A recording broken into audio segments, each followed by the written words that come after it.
All in the Family is the greatest sitcom of all time, and by the end of this video, you're gonna agree with me. And I know some of y'all are already running to the comments section talking about, what about Seinfeld, or Friends, or The Simpsons, or Cheers? Hold it, I got something to say about this here. Before you say anything, just wait a damn minute and hear me out. I'm about to show you exactly why All in the Family clears all of those shows and is the undisputed GOAT. Now, I don't think it's a controversial take to say Archie Bunker is the greatest sitcom lead of all time. I mean, honestly, he might be the most complex character ever written in a sitcom. He's loud, stubborn, ignorant, wrong most of the time, but he never feels like a cartoon or a caricature of what he's trying to satire. On the surface, Archie is a straight up time bomb. No matter what situation he's in, you already know he's gonna start some and he could walk into a calm room and with 2 minutes there's tension in the air and he's about to fight with everybody. He's always got some crazy take or a complaint about something. It's a well-known fact, men are worth more than women. You really want to know? The chinks just sneeze and say nothing. They can't speak English. Telling you that whites should only dance with whites. If you don't know, buddy, I'll spell it out. You F-A-G fruit. He's always got to push somebody's buttons. And that's one of the reasons this show never feels boring or sleepy. It's always high energy all the time. Everyday life turns into a heavyweight fight every second you're around Archie. But the genius with his character is that the conflict is the mask that he wears. Underneath all that noise, Archie isn't just some angry guy who exists to yell. He's a scared and insecure man that wants respect, and deep down he wants to love. He just doesn't know how to reach for it without turning it into an argument. And a huge reason this works is because Carol O'Connor absolutely nails this performance. Is he a real person? Is he one man that you knew? Is he a lot of people that you've met, or have you just created? That's right. He's a lot of people. He's a lot of people that I've met. I see, I'm an actor of the mirror up to life school. You know that Hamlet said to the players, hold as it were the mirror up to life. I'm really a reporter. I observe how people are and how they sound and how they behave, and I report on that.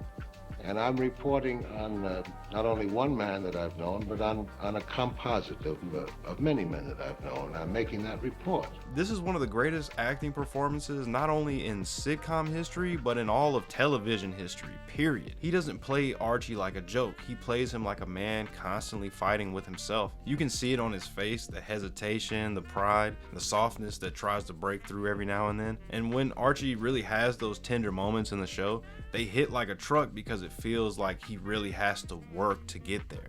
Well, you know, all them names I was calling like a saint and Edith the Good, saying he wasn't human and all. I just want to say that... You're sorry.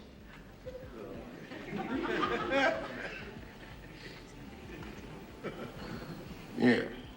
You love me.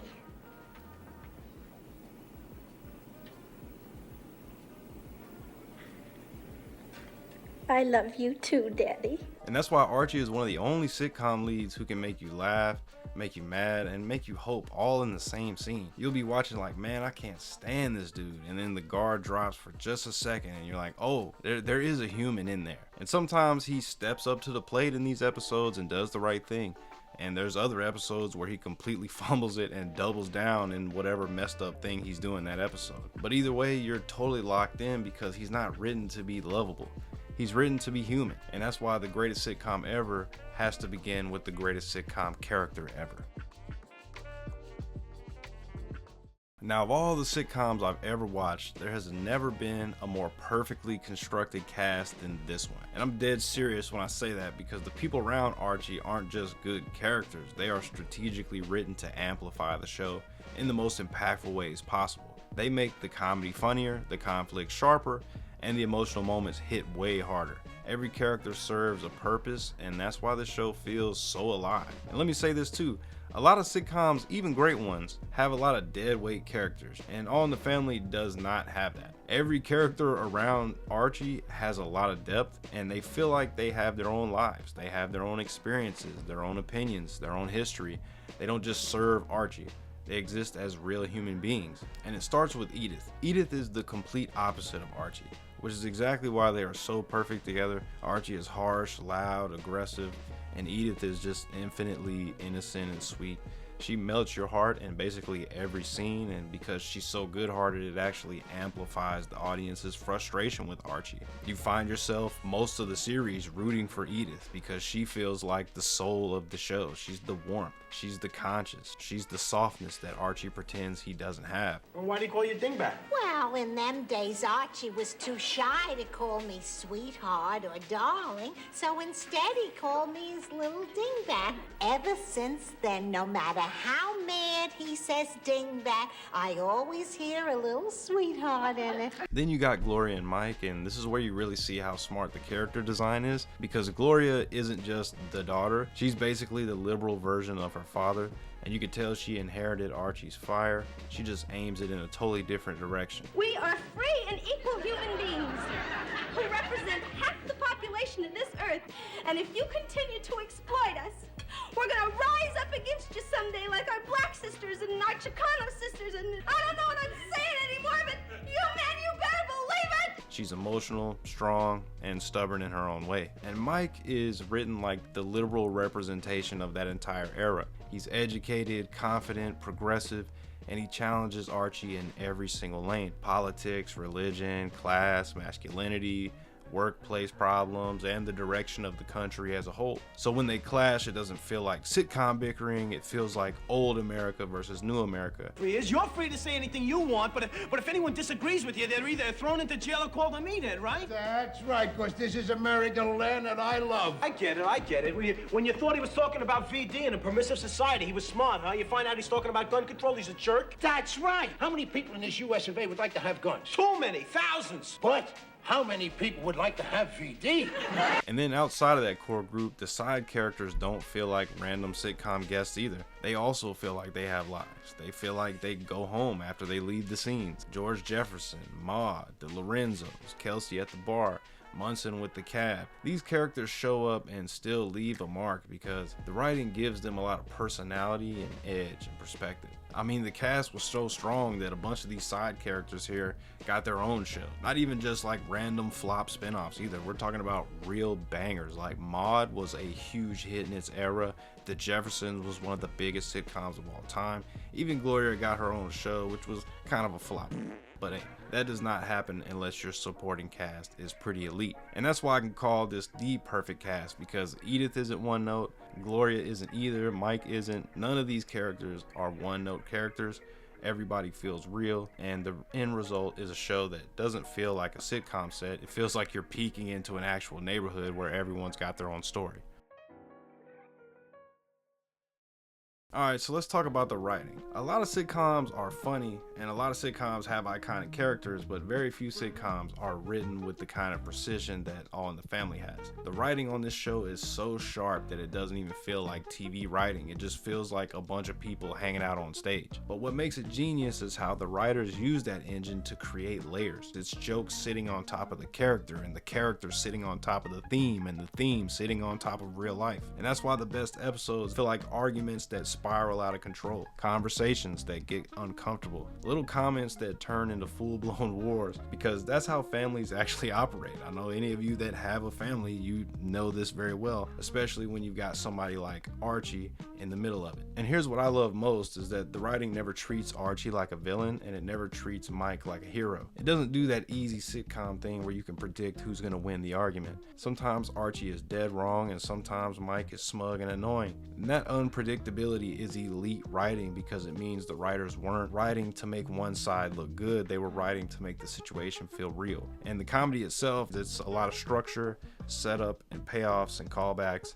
Little details introduced early that come back later and punch you in the face. Archie says something stupid in the first 5 minutes, you forget about it, and then by the end of the episode it becomes the thing that detonates the whole story. That right there is craftsmanship, and early craftsmanship. They were doing this type of thing before a lot of people were doing this thing. And again, I just love, and everybody that loves this show knows that the fact that this show can have you laughing your ass off at 1 second and then hit you with something real 2 lines later, and you're sitting there ready to cry or you're getting emotional. Just remember, you marry me for better, for worse. And up to now, it's all been the better, so here's a little of the worse for you here. Archie, the one thing I could always count on was you. Now I can't count on you no more.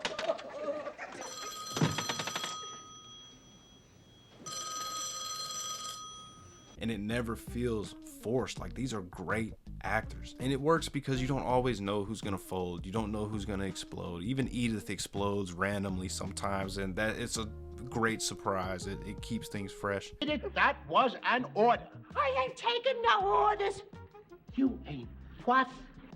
I can be a sunshine lady if I want to be. And I want to be. And I am. That emotional whiplash and the comedy into truth type of deal is exactly what separates elite sitcom writing from everything else. And a lot of sitcoms are great at being funny, but All in the Family is great at being funny and being true. A lot of sitcoms are great shows, but a few sitcoms are cultural icons, and only a handful actually change the rules of what sitcoms are allowed to be. And All in the Family is at the very tippy top of that list. Before this show, sitcoms were usually safe, clean, lightweight. You might have a little tension, but the world stayed pretty comfortable and everything resets by the end of the episode. Nobody gets challenged too hard, and they definitely weren't walking into the most controversial topics in America. All in the Family came along and flipped the whole formula. We're doing real life arguments, we're doing real life tension, real life family dynamics, the exact type of conversations that people were actually having in their own homes at the time. Except nobody wanted to put that stuff on television because it was risky. And that's why this was so revolutionary, because it brought those real world issues directly into its comedy. The politics, religion, race, class, economy, elections, war, gender roles, sexuality, things sitcoms were terrified to touch, and it didn't do it like a lecture either. It stayed hilarious, it stayed entertaining. But now the laughs were coming from something deeper than just some goofy setups. They were coming from clashes, real world clashes, personality clashes, generational classes, moral, etc., etc.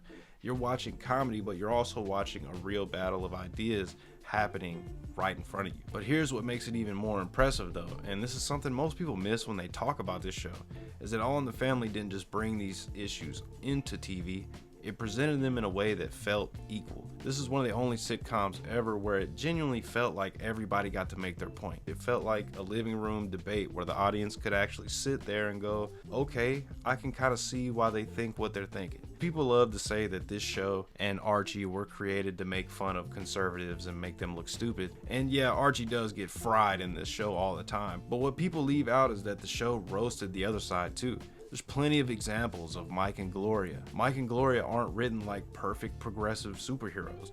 They get checked all the time too. They also get exposed. They get portrayed as smug sometimes, naive sometimes, unrealistic. There are moments when the show clearly demonstrates that being too progressive or too idealistic or too extreme can be toxic as well. Here we are. Now, tell me why it's hard for you to be direct with me. Well, look what's happening. The card said push. You're not pushing. Well, I don't want to knock you off balance. Well, would you push harder if I was way? Well, I mean, you're always bending over backwards for me, Mike. I can't even get into a good argument with you. You're so quick to agree with me. Well, man, what's the first thing you say whenever I see you? Always something about the black problem, right? Well, what do you want me to talk about, the weather? Well, sometimes, yeah. I mean, black people have weather too, you know. Say, I heard you were up for that job in Minnesota. I'm up for that same job. Yeah, well, I guess I'm gonna have some pretty stiff competition. I mean, you're qualified and personable and bright. And black? Yeah, well, that too. And you're thinking that they may pick me over you because of my color? According to the law, any university applying for a federal grant has to hire minorities. So in this situation, your color isn't exactly gonna hurt you. Ain't that a switch? And that balance is why this show worked so well, because it wasn't just Archie bad, liberals good. It was more like extremes on either side can be unproductive, and pride can make anyone ugly.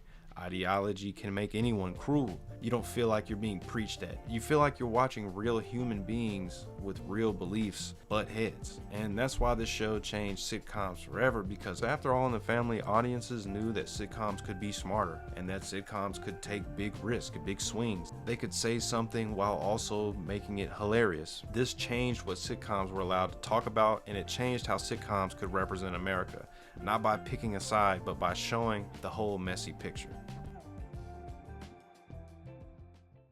This has to be the most relevant and timeless sitcom I've ever watched, It's from the 70s, but it honestly never feels dated to me. Most sitcoms, even the great ones, still feel like products of their time period, and you can feel the decade in most every scene. But All in the Family does not feel like that, and the reason is simple. The situation of the show is America itself, and the weekly situation is whatever the country is arguing about at that moment. There's a lot of talk about inflation and drugs, and like I said earlier, gender roles, women's rights, abortion, faith, liberal, conservative. And they even had episodes touching on things like trans identity. I was telling your wife, Mr. Bunker, I'm no lady. How you earn this 50 is no business of mine. Thank you, miss, unless you girls like to be called Ms. Why don't you call me Mr.? When you're watching this show, it's almost like an algebra formula, because you can watch an episode and just insert modern names and it still fits. When they're talking about Nixon, it's easy to hear the exact same points that people are making about Trump right now. And it's not because they're the same person or doing the same thing, but it's because the way America argues about presidential candidates have never changed. And the result is that this show feels so weirdly, creepily, eerily modern, because the debates they have in that living room are the same debates we see on YouTube and Twitter right now. To me, this show is proof that we've never actually changed that much, no matter how much we think we have. All in the Family absolutely ran television. This show was #1 in the Nielsen ratings for 5 seasons in a row, from 1971 to 1976. And that's not just any kind of hot streak, like that's some crazy stuff in sitcom history. Now, I'm not saying other GOAT contenders didn't dominate, because they absolutely did. I Love Lucy had multiple #1 seasons. Cheers and Friends, they were also titans in their eras. But 5 straight years sitting on the throne is different. Now let's talk weekly numbers too, because this is where All in the Family gets kind of ridiculous. During its peak run, it was pulling around 20 to 21 million households per episode, which is roughly 50 million people watching on a typical night. And for perspective, America had about 65 to 66 million TV households in the early 70s. So when All in the Family is doing 20 to 21 million households a week, that's basically 1 out of every 3 TV homes in the entire country tuned into the same show. That is a national event. Most sitcoms either struggle at first and get off the ground, or they flame out in their final seasons, but this show managed to stay consistently great for all 9 seasons. Matter of fact, if you average the viewership of all 9 seasons, the show still comes out to about 18.8 million households per episode, which is one of, if not the greatest viewership average of any sitcom ever. And when a show hits that type of level, it stops being just a show. It becomes American culture. Now, for those who don't know this, Archie Bunker's chair is literally in the Smithsonian as a cultural artifact. Nuts. Then you sprinkle the awards on top of that. This show wasn't just popular with viewers, it was crowned by the industry too. All in the Family won 22 Emmy Awards, and it wasn't just the show itself getting the love, the performances were constantly recognized at these award shows for Carol O'Connor, Gene Stapleton, Rob Reiner, Sally Struthers, all of them was winning awards. And this really matters that they were successful in both lanes here, because there are some shows that were loved by fans but hated by critics, and some shows that were loved by critics and hated by fans. All in the Family managed to be loved by both. So when I say dominance, I'm not exaggerating. They had ratings dominance, they had massive weekly viewership, they were winning a ton of stuff at the Emmys, they were culturally dominant.